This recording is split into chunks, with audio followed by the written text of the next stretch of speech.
বিধানসভাতে ৭ রামনগরে আমরা খুব ভালো রেসপন্স পাচ্ছি, মানুষের সমর্থন পাচ্ছি এবং আপনারা দেখেছেন সারা রাজ্যের ফলাফল অবশ্যই ভালো হবে।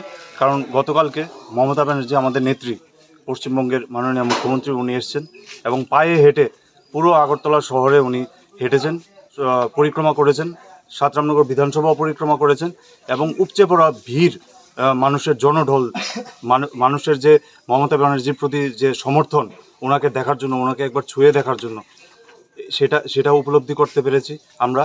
এবং অবশ্যই মমতা ব্যানার্জি আসার পর আমাদের যে সমর্থনটা ছিল সেটা আরও অনেক বেড়ে গেছে।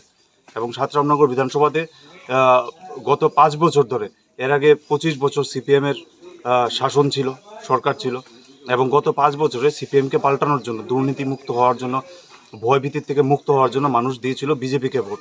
এবং 5 বছরে বিজেপি, এই যে আমরা যেখানে ঘুরছি, পুরো গ্রামের ওপরে যেভাবে অত্যাচার করেছে, ছেলেদেরকে মারধর করেছে, বাড়ির মহিলাদেরকে মারধর করেছে বিজেপির গুন্ডা বাহিনীরা, সেগুলো দেখে মানুষ কোনো মতেই বিজেপিকে আর সমর্থন করবেন না।